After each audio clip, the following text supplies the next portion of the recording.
This is over 753 duplexes that was seized by the EFCC, and it is said to be the biggest seizure, the biggest recovery the EFCC has conducted since the establishment of the commission since 2003.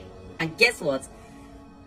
These buildings, these 753 houses you see here, is sitting on over 150,500 square meters of land in the heart of Abuja. In a place where if you want to buy a plot of land, you need to hold amount of money that is enough to build another duplex somewhere else. That is where this estate is situated. And guess what? The EFCC refused to name the person and only said that this we refuse to name because it belonged to a top brass of government. But guess what?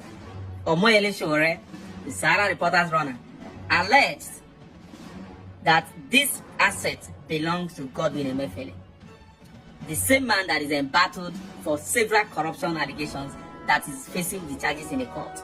This property you see here is the reason why me and you, or is one of the reasons why me and you are buying a bag of rice today for 1,something naira. And I'll tell you some other things that will shock you. So the most shocking thing here is this. So I tried to calculate how many plots does this make. That's about 301 plots of land.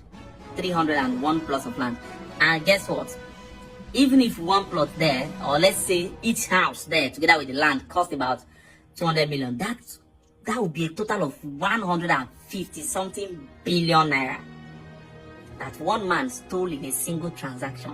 And then this was just the CBN governor, a man that has not handled any public office before. A man that has not handled any public office but just that particular one.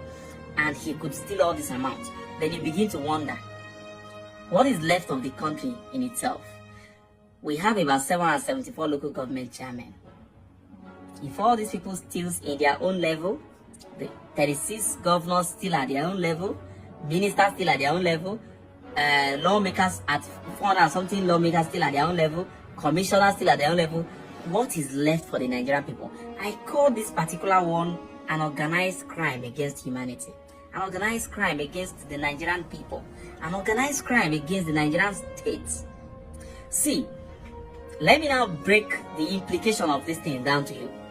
Many people, when you hear that somebody stole this thing, it sounds to you like, oh, that's corruption, oh, it's not right. It doesn't end there. Me and you, we are paying for these properties today. As I speak to you right now, we are paying for these properties because these properties you see here is one of the reasons why me and you buy a bag of rice today for 100 something naira. It's one of the reasons. It's part of the reason. And guess what? This is not all that man was alleged to have stolen. He's alleged to have stolen amounts of money that runs in trillions of naira. That's an allegation and he's facing the charges in court. But this is the ugly thing here. So this man and Buhari cluelessly went on to print money. They were printing naira at excess, like they continue to print naira. They were just busy printing the naira. In fact, they had to contract another country to print naira for them, and they were printing and painting to the tune of over 60 billion US dollars, about 100 or something trillion naira. That's about 100 trillion naira. That's what these men printed.